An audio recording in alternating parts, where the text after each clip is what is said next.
11 people are about to make history, attempting a journey that's never been done before. I didn't come on this expedition to be pushed. With no expedition experience, they're going to journey an incredible 1,500 kilometers across Africa. And they're all disabled. Richie was born without arms. Kim has cerebral palsy. Paraplegics Heidi and Kate are in wheelchairs. I'm paralysed from the waist down. I cannot have somebody sitting on my fucking lap. Sophie has achondroplasia. Oh, my feet are feeling it a bit. Cholton, Tim, and Georgie all lost limbs in horrific accidents. My stomach is swollen. Give me some water. Pam and Mark are deaf. I don't hear anything without my hearing aid. And Pete has Tourette's. I think I'm normal. I think everyone else is mad. There you go. They'll cross mosquito-infested swamplands, come face to face with wild animals, endure the scorching heat of the world's oldest desert, and climb mountainous sand dunes. Not all of them will make it. I want to go home. I've had enough. Come on, we are a team. We will not be bloody beaten by this country.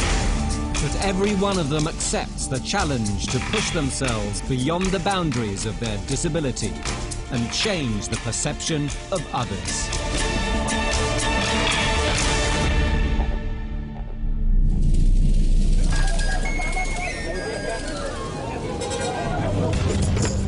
The journey starts in Livingstone, Zambia. Named after the famous explorer David Livingstone, it's home to the Victoria Falls, one of the 7 wonders of the natural world.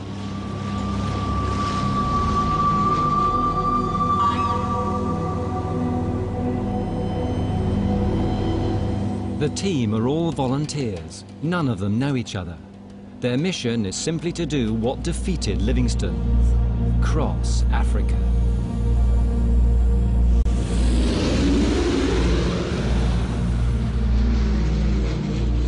Waiting for them on the tarmac is expedition leader Ken Haynes. His job is to advise and guide them on their perilous journey. Hey, how are you? Welcome! I'm facing perhaps one of the biggest challenges of my life, to try and get them across this terrain.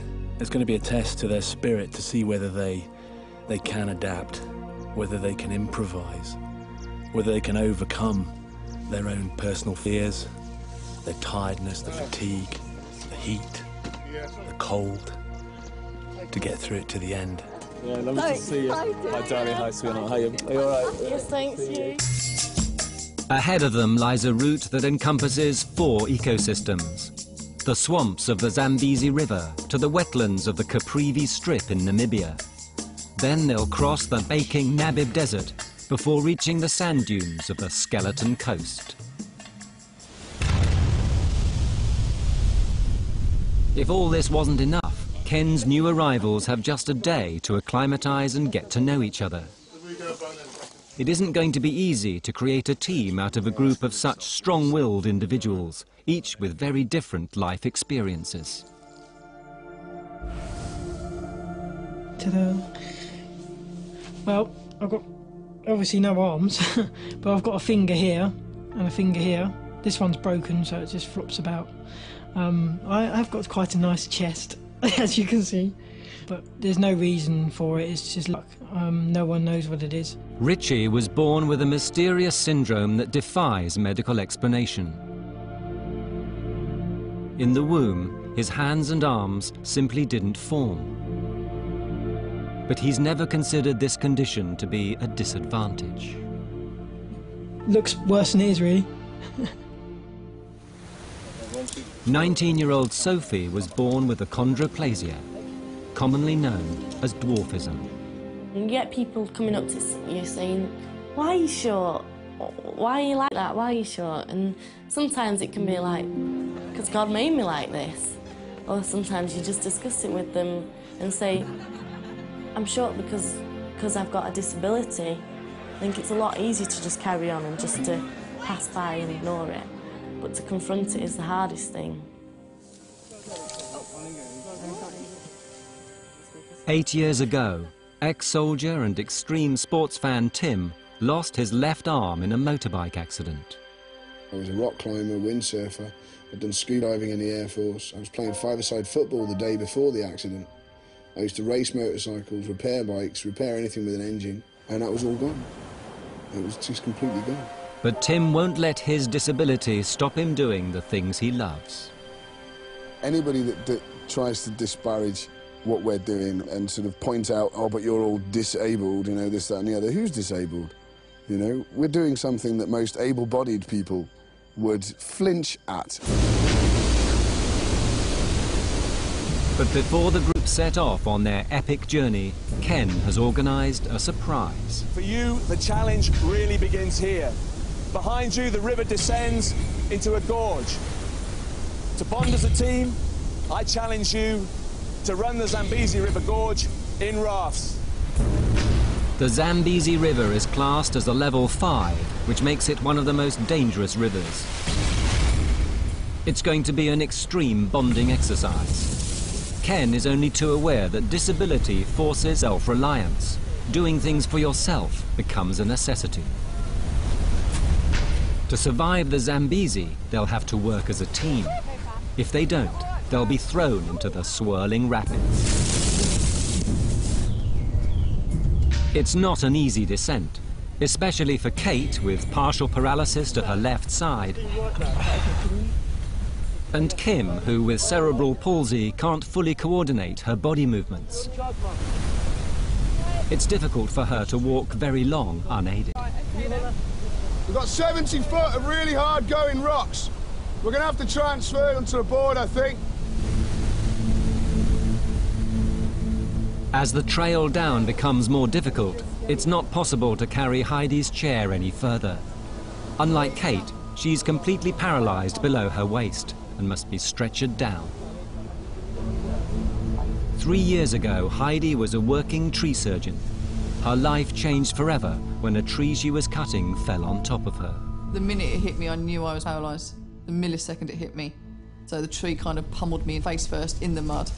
I thought both of my legs were actually broken, but it was only one. Apparently the bone was sticking through the skin. I was screaming to get the effing tree off me, and I was screaming at the top of my voice. I've never screamed like that before.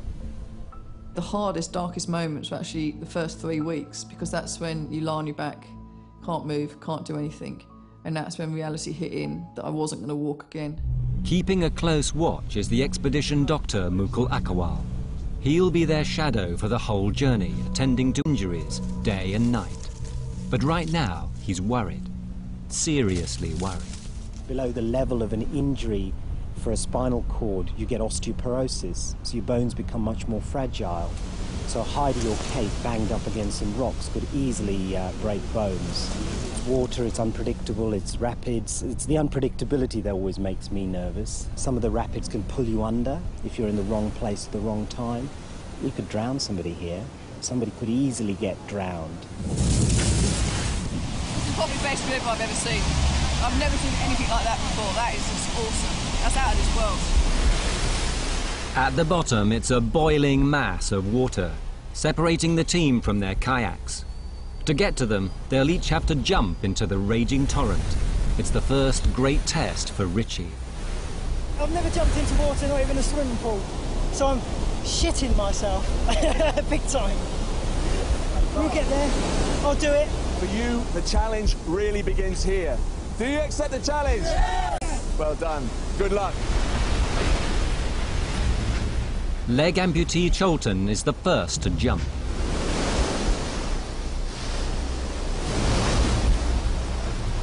The waiting kayaks must catch him before he's swept downriver. There's no margin for error. Sophie follows. Then Georgie, minus her left leg.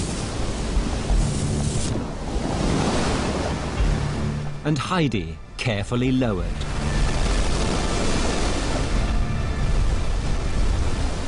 Finally, it's Richie's turn.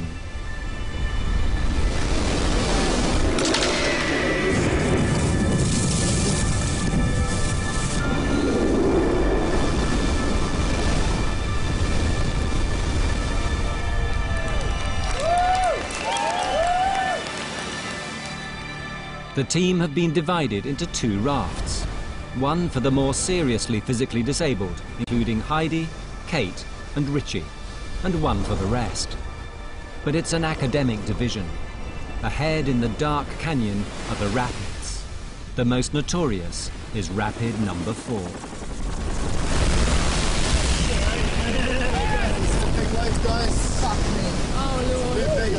Richie's raft is first to try the run.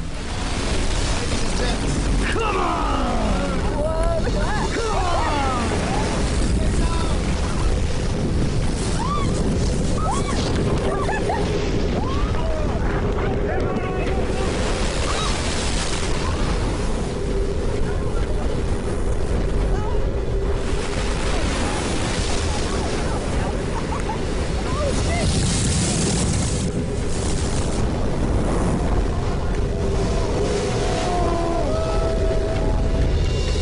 They've been lucky.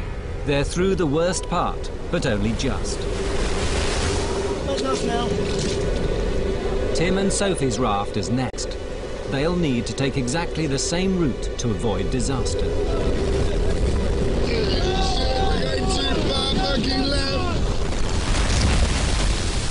Get down! Get down!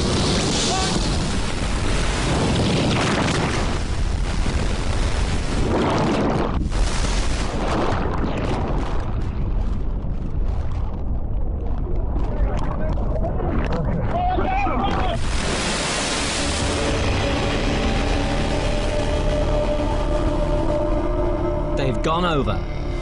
Everyone's hanging on. But there's somebody missing. Sophie, the youngest and smallest.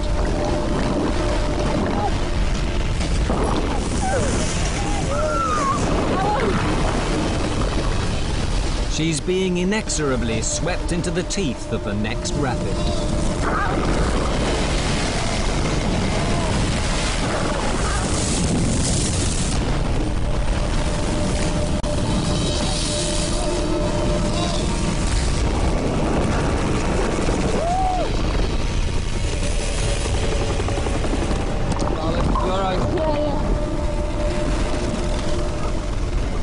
I didn't think it'd be like that. It just hits you and you've got no time to think about it or anything. It just goes whoosh.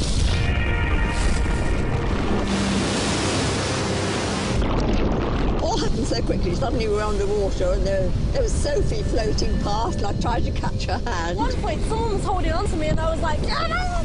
But the actual experience of flipping over and actually being in the water and feeling the strength, the pounding of the water against you as you went along was amazing. It's in your lungs, it's in your stomach, it's in your eyes, it's in your nose.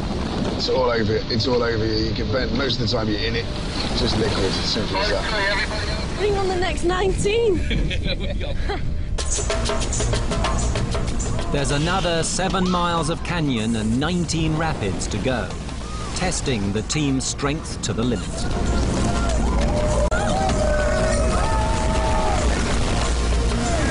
But this time, guts, determination, and good luck gets them through.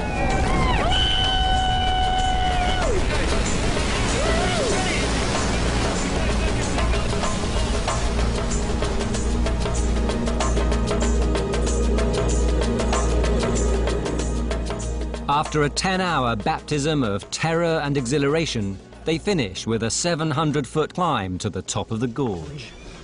And I just lay here like Lady Muck. Their extreme experience has left them all shattered and shaken to the core. We had a few hairy moments that we weren't expecting there, and I don't think it's helped my fear of water at all. I think it's made it worse. I'm not really into post-death experiences. It's all good. I'm alive. It's all right. My father's prayers are working. I am knackered. Swimming was good. The walk, I'm not so sure about. Just give me some water. Give me a fucking cigarette. Yeah, they've bonded as a family now. Not as a team, that's different. But they're beginning to like each other. Some are beginning to dislike each other. And they've got to sort out their relationships before they can move on and finish this trip. Okay. Yes, thank you. The rapids have claimed the team's first casualty. An oar has smashed one of Tim's teeth out. It's broken off. Is it sore? No. And this is all artificial, it's not your own tooth? No. So if we've got some kind of glue, just to hold it in while I'm smiling for pictures, you might have it. No, it gives you tough good luck. Really, I don't think so. I look like Billy Joe Jimbo.